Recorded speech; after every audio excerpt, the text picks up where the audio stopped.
Aqui pela fanpage do Tela 20 está entrando um break, um tempinho na sociedade com o Paulo Guedes, esse que vos fala. Olha, é estreia, eu tô nervoso, eu tô alegre, eu tô emocionado, mas acho que tudo quando a gente começa um projeto novo, e principalmente esse que é um piloto, para ver se vocês aí, ó, vão aprovar, vão dar várias curtidas, a gente fica nervoso. E ainda mais porque hoje, nesse primeiro programa, eu tenho a honra de entrevistar uma pessoa fantástica, com uma grande história. Ela é filha do Oscar Lousado Lund e da Helena Lund, mãe do Roberto Veiga Júnior e do Alexandre Veiga. Ela nasceu em Pelotas e desde 2000 ela construiu uma história com o Roberto Veiga, o grande comunicador que com certeza criou a melhor marca de Capão da Canoa do litoral, quiçá do Rio Grande do Sul, Tela 20. Aqui comigo, Maria da Graça Luntz. Eu estou emocionado. Ah, meu Deus. O que fica pra mim que nunca fui entrevistada? Eu fui desafiado, disseram que ela não ia participar da entrevista, né? Aí eu dei uma ligadinha pra ela, bati um papinho e Olha, ela... Não sei como tu conseguiu, porque este lado aqui não me pertence, né? Pois então, esse lado não te pertence. Mas tu construiu. Tu e o Tela 20 tem uma história, né? O Tela 20 e o Roberto construíram uma grande história há 18 anos atrás. Isso. Como é que tu chegou em Capão da Canoa? Tu é de Pelotas, é isso? Como é que foi a tua história até chegar em Capão da Canoa? De Pelotas eu conheci o Veiga, né? Já conheceu ele lá? Conheci ele lá, de passado. O pai trabalhava na RBS e 0 hora. E aí ele foi para auxiliar o pai e ali eu conheci ele. Um ano depois estava casada. Foi amor à primeira vista? Olha, foi meio dificilzinho no início porque ele era muito... Ah, tu que deu em cima dele? Na verdade ele dava em cima porque comigo não tinha muita conversa não. Não tinha muita conversa. E ele era medonho mesmo. E aí eu tinha minhas restrições assim, porque eu tinha criado com família muito tradicional, com cheio de regra. Teve uma criação bem rígida? Bem rígida, bem dura. Se meu pai não era de facilitar muito com Quantos as meninas. Quantos irmãos tu tens? De 7 irmãos. 7 irmãos. Eu sou a irmã mais velha. Ah, tu é a mais velha? A mais velha de todas. Então acho que a responsabilidade é maior ainda, né? Sim, até hoje. A exigência, né? Até hoje. E meu pai era uma pessoa muito católica, né? Então ele prezava uma série de coisas que hoje em dia não tem valor nenhum, né? Mas para mim fazia sentido na época. Sim. E aí olha, comigo só casando. E até hoje eu me lembro que ele dizia... Que idade tu tinha? Eu quando conheci tinha 19 anos. E ele? Ele tinha acho que 22, ele 2 anos pouca coisa mais que coisa você. Mais. Tá. Aí nós casamos, ele casou com 23 e com 24 para 25 a gente já teve o primeiro filho. A gente esperou 1 ano e pouco, 2, para vir o primeiro filho que foi o Júnior. Uhum. Dali a gente veio para Porto Alegre. E aí ele começou as andanças por rádio e TV, porque ele não parava nunca. Ele sempre foi um homem de rádio, de comunicação? Sempre comunicador, sempre. Ele tinha formação? Ou ele foi um aventureiro mesmo? Na verdade, ele é radialista, né? Radialista Sim. de profissão. Sim. Ele começou com 14 anos em rádio, né? Já tinha aquele vozeirão maravilhoso, né? E desde pequenininho, quando começou a engrossar a voz, disse que a mãe não aguentava, que ele lia tudo que era livro em voz alta para que escutassem a voz dele, né?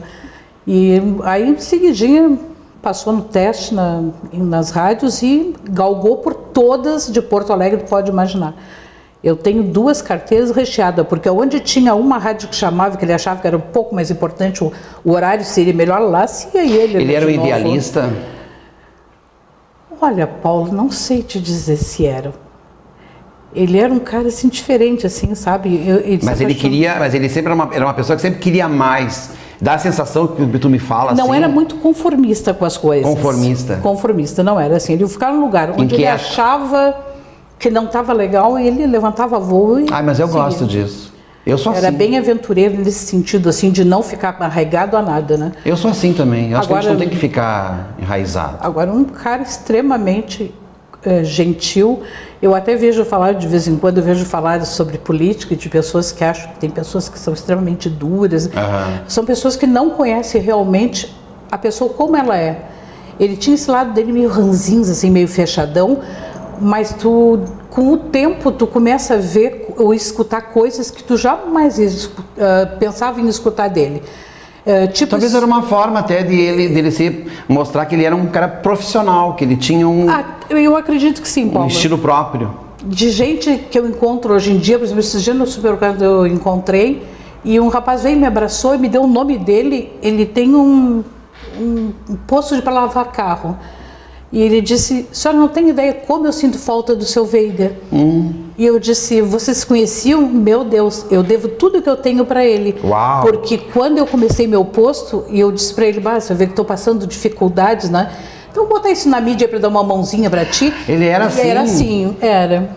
Nossa, que lindo. Mas vamos voltar lá atrás. Ele passou de rádio em rádio, estava em Porto Alegre. E tu sempre apoiando, sempre do lado dele? Ou tu dizia assim, Veiga, dá um tempo aí, segura um pouco? Não, aonde ele fosse eu ia junto. Tu era bem parceira? Parceiríssima dele. E tu trabalhava ou só cuidava dos filhos? Na verdade, eu trabalhava como técnica em eletroencefalograma. Eu trabalhei 20 anos em hospitais, né? O último que eu trabalhei foi o hospital que mais me traumatizou, que foi o Santa Rita. Por quê? É muito sofrimento, né? Bom, um hospital, né? É muito sofrimento. Ali eu tive coisas que eu achei que eu não ia superar, de levar todos os dias uma coisinha para um menino, daqui a pouco tu chega lá, cama vazia. Tu é mais emotiva do que racional? Muito mais emotivo. Muito mais emotivo. Trabalhar com isso é complicado, né? E aí foi o período mais difícil que eu tive foi no Santa Rita. E aí eu engravidei do Alexandre. E aí quando eu engravidei do Alexandre, ele pediu, olha, nós vamos ficar com o bebê e tu fica só para cuidar dele. O Alexandre foi privilegiado, então. O Alexandre é a tapa do racho, né? Foi privilegiado, então, da mamãe. Foi. E até hoje, né? Eu amo os dois iguais, assim. Mas cada um tem uma peculiaridade. O Alexandre é a cópia do Veiga quando moço, igual. Comportamento, atitude, reservado. O Júnior é como eu, né? O Júnior é uma manteiga para tudo, né? E o Alexandre mais reservado. Mas foi o presente que ele me deixou, foi o Alexandre, né? Até porque o Alexandre assumiu aquilo que ele criou, mas depois a gente fala sobre isso. Vamos voltar lá atrás. Porto Alegre, várias rádios, tu no hospital, abandona o hospital, cuida do Alexandre. E aí? O Veiga parte para o lado da TV. Daí ele passa para a TV. Aí ele começa a se apaixonar pela TV. Aí ele faz um programa... Eu não quero te mentir, Paulo, Viajando com o Rio Grande, que ele conheceu todo o Rio Grande. Neste programa... Que era na... Era na TV Bandeirante. Bandeirante. Aí, na Bandeirante ele ficou 10 anos, né? E aí, nesse período da Bandeirante, ele começou a viajar e veio para o litoral. E aqui ele se apaixonou pelo litoral. E ele veio no sentido de fazer uma matéria. Sempre fazendo matéria. Onde tinha alguma coisa diferente que acontecia no local, ele estava presente, ele trazia Bandeirante. E até inclusive hoje pela manhã eu mandei um WhatsApp para a Eliana Cunha. A Eliane era assim, amicíssima dele, e a Eliane acompanhou toda a história dele. Gosto muito dela, ela está em Santo Antônio da Patrulha, né? Santo Antônio da Patrulha. Eu até deixei um recado que eu estaria aqui à tarde, né? E que se ela tivesse uma oportunidade, que ela viesse para me assistir. Mas eu ainda aqui, então já vou deixar o convite agora. Se for aprovado pela cúpula do Tela 20 o programa continuar, porque isso aqui é um piloto, Eliana Cunha, tu está convocada, porque faz muito tempo que eu não vejo ela. Pessoa e ela deu um salto muito grande, né? E precisa fazer um break, então fazer um sinalzinho ali, ó. Vamos dar um breakzinho? Vamos tomar um chazinho? Com certeza. A gente já volta. Todo bom apresentador tem uma caneca, né? É verdade. Só que eu resolvi fazer diferente. Conforme o convidado, tem uma degustaçãozinha, que a La Gondoleira, que é minha grande parceira, que a partir de agora será minha grande parceira, mandou para nós um chá branco de pêssego. Libertea, ela é produzida pela Casa Madeira Delicatessen. Aprovou? Maravilhoso. Bom, né? Maravilhoso. Tu conhece a La Gondoleira? Pêssego. Bom, perfeito, né? Perfeito. Conheço a Gondoleira. Tem vários sabores esse chá aqui. Esse aqui, perfeito. Bom, né? Tem de lixia, tem de chá verde, de chá branco, é uma delícia. Deixa eu dar uma provadinha aqui, porque esse aqui eu não conheço. Essa fruta é a fruta da minha terra, né? Fruta do pêssego. Bom, né? Maravilhoso. Você conhece a La Gondoleira? Não? Eu vou te dar o endereço para vocês aí, ó. Araribóia 595, o telefone é 3416 7488. É um lugar fantástico. Um abraço, Vilda. Obrigado pela força. Vamos voltar? Voltamos. Nós estamos chegando em Capão da Canoa, saindo lá da Band e vindo para Capão. Como é que surgiu? Chegando em Capão, já surgiu o Tela 20? Como é que foi? Não. Ele custou um pouquinho para chegar até o Tela 20. Neste período que ele ficou na Bandeirante, 10 anos, que ele deu cobertura para o litoral aqui, ele conheceu uma das pessoas que ele mais admirou nessa vida dele aqui. E para mim também. É centro de referência para mim, que é o seu Elmar Wagner. Ele foi assim, ó, para nós, pai, irmão, amigo. Trouxe o Veiga para cá quando o Veiga saiu da Bandeirante. A Bandeirante teve uma fase bem ruim e teve demissões em massa, teve 2 levas. Na primeira o Veiga ficou por causa do programa e na segunda reduziram o quadro quase nada, né? E aí vocês pegaram as mochilas e vieram embora. O seu Wagner ligou para nós porque ficou sabendo de que ele fazia demissão. Aqui? O Veiga ou o seu Wagner? O seu Wagner é construtor aqui. Ah, tá. Foi ele que trouxe o primeiro resort aqui de casas, né? Sim, em condomínios fechados. Condomínios. Ele trouxe o modelo da Flórida e instalou aqui, né? Mas é uma pessoa que não tem como falar, né? Bom, aí então ele liga pro Veiga e diz: Veiga, vem, traga toda a família. Eu comprei a Rádio Horizonte, né? Ah, Rádio Horizonte. E eu gostaria que tivesse... Aliás, eu também estou agora na Rádio Horizonte, que virou FM, do meio-dia às 14 horas de sábado. Voltamos a você. Então veio para cá, convite do seu Wagner para a Rádio Horizonte. Veio trabalhar como gerente, eu não quero mentir, acho comercial. E aí nós ficamos 3 anos, mas era muito puxado aqui. Tratar com mídia aqui em Capão da Canoa, até hoje é complicado. Bah. Tu imagina isso há 20 anos atrás, sim, era terrível, né? Tu vender o que tu não pode entregar na mão para o cliente é muito complicado. Tu vende uma ideia, né? Sim. Tu não vende o produto, né? Sim, tu vende uma ideia. E era bem complicado. As pessoas são muito São Tomé, elas querem ver para crer. Eu pago, mas eu quero um respaldo garantido. E aí, assim, ó, faturamento, metas, tinha tudo para atingir, né? Não era só gerenciar, tinha metas a cumprir. E tu, dona de casa, cuidando dos rebentos. Aqui eu fui cuidando só do Alexandre, porque o Júnior já nessa época que eu vim para cá, já estava casado, né? Ah, já? Já estava casado. E aí eu só vim com o Alexandre, que veio direto, saiu daqui inteirinho ali para o Divina Providência, onde teve toda a criação dele ali, né? Professor. Quando é que surge o Tela 20? Pois, quando ele estava quase 3 anos ali na Rádio Horizonte, ele estava muito estressado. Era muita coisa.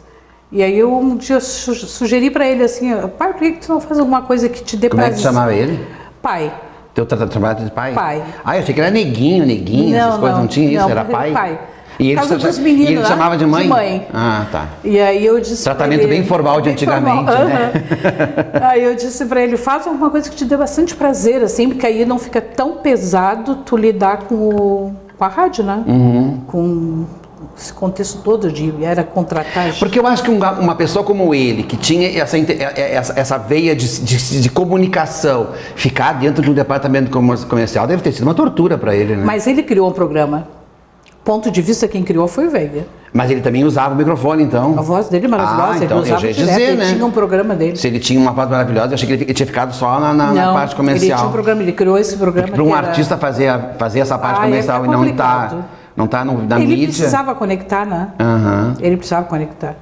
Aliás, todas as pessoas que eu conheço e que falam no Veiga falam com muito carinho. Tu acho que não te lembra de mim, mas eu bati lá no trabalho de vocês uma vez. No Tela 20? Eu bati lá. Eu pedi emprego, vocês não lembram. E o mundo girou, eu tô aqui. Eu bati lá. Ele me tratou, ele era assim. Né? Não, era muito fechadão. O que tu quer, moço? E tu estava do lado dele. Mas ele era Nunca te contei isso? Não, acho que não. Mas ele era uma pessoa de coração boníssimo. Quem conseguia ver esse coração dele, eu vou dizer uma coisa pra ti, né?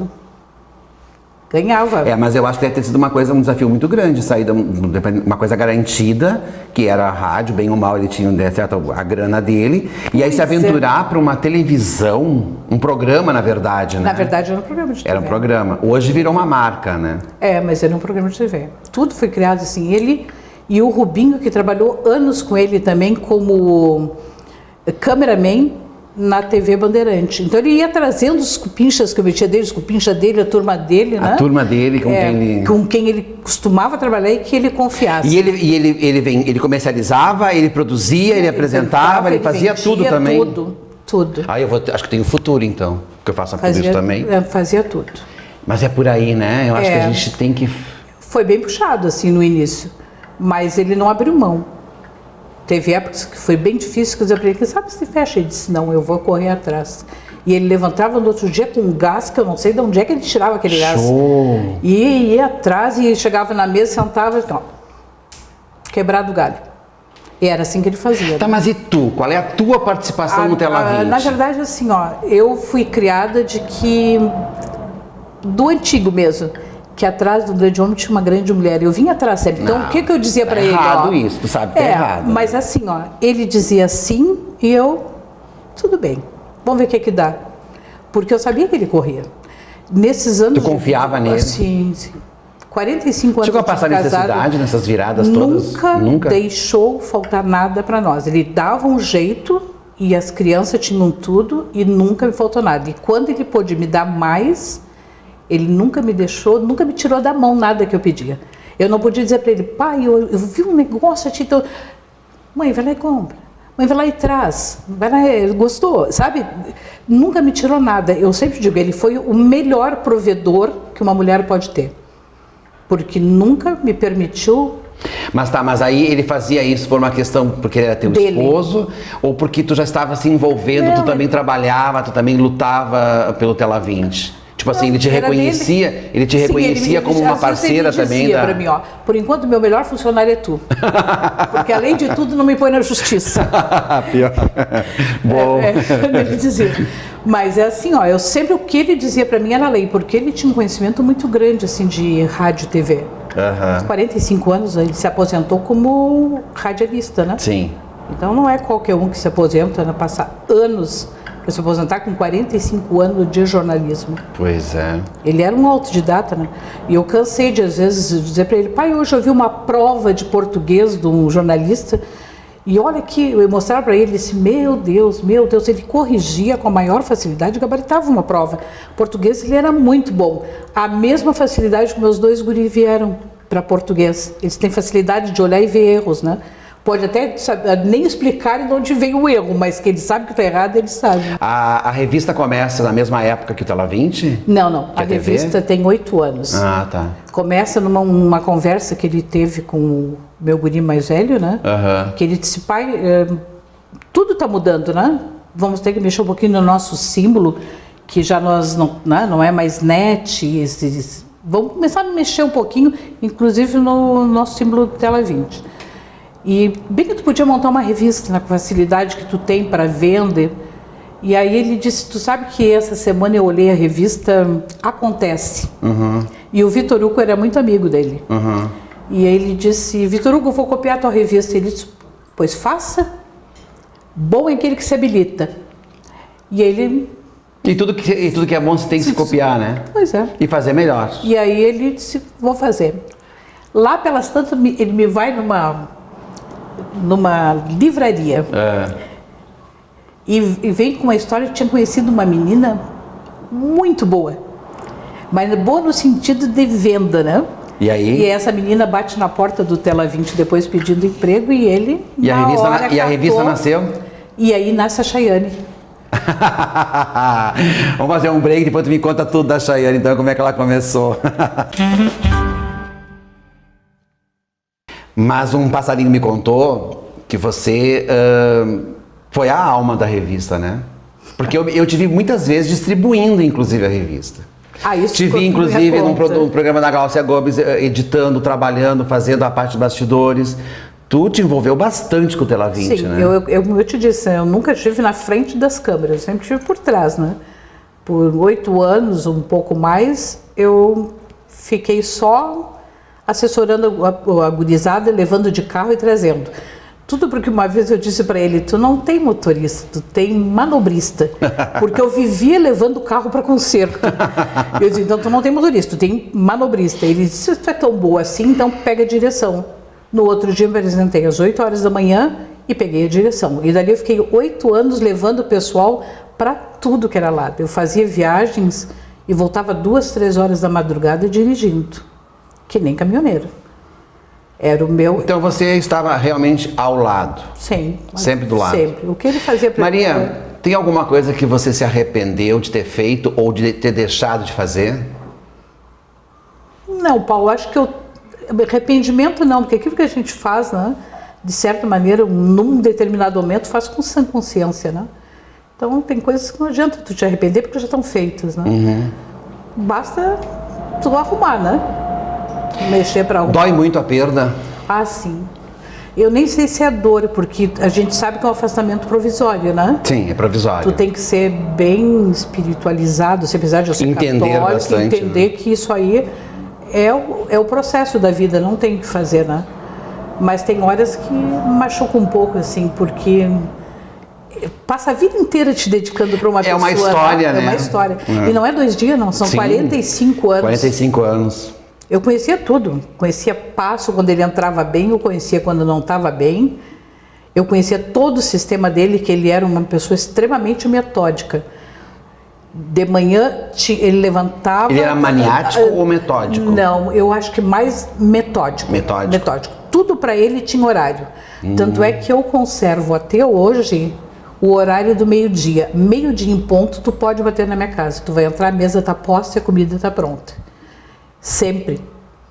Aquilo era sagrado para ele. Ele saía da rádio, subia e a mesa tinha que estar posta. Que então, lindo isso.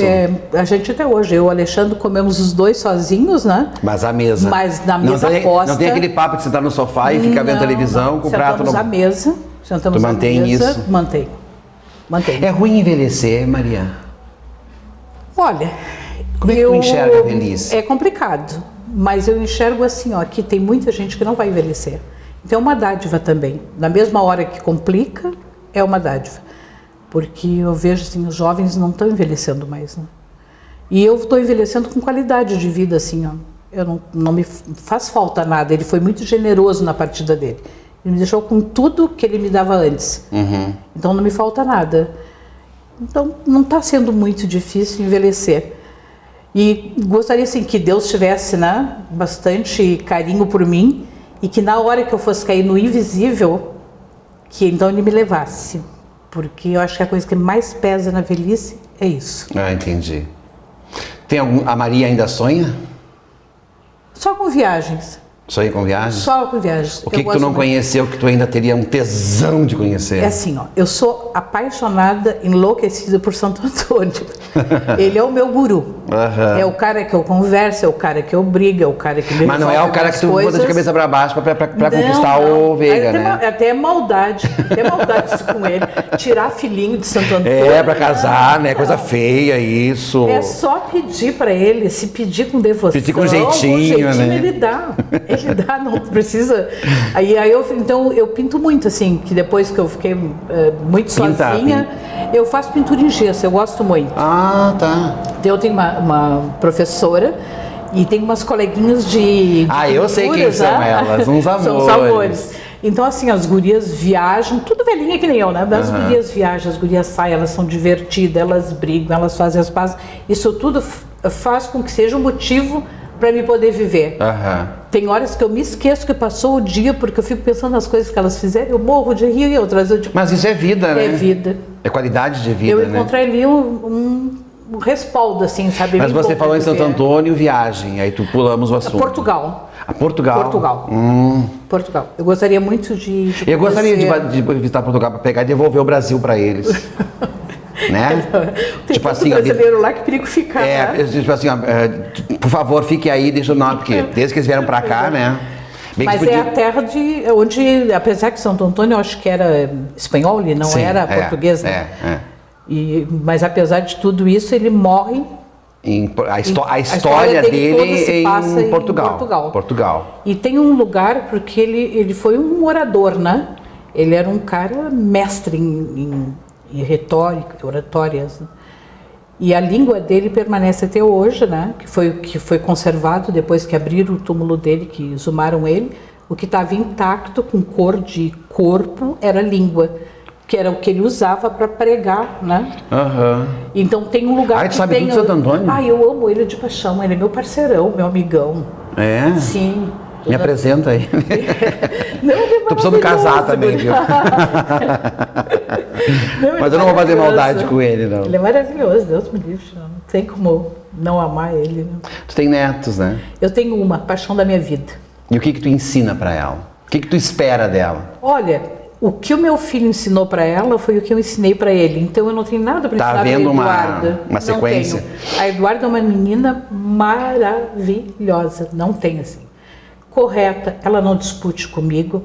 Ela, uma vez, quando menorzinha, ela tentou conversar comigo, querendo que as ideias delas prevalecessem, e o meu filho disse para ela, até tinha sido a respeito de meninas usarem shorts muito curtinho nas escolas, né, que eu era contra, e ela quis argumentar, e o pai dela, na hora, cortou o assunto dela, dizendo assim, ó, tu não vais fazer a tua avó mudar de ideia, e nem a tua avó vai fazer com que tu mudes a tua. Então, eu não quero mais que tu avente essa história junto com a tua avó. Tu fica com a tua ideia, a tua avó fica com a posição dela. E foi a única coisinha que eu tive com a Eduarda, assim, que ela meio discordou de mim, né? O restante, Eduarda é perfeita para mim. Ela é gentil, ela é educada, ela é atenciosa comigo, ela não me diz uma palavra grosseira. Eu ligo para ela e quando ela desliga, vó, eu te amo. Ai, que sabe? lindo. Ela é muito querida.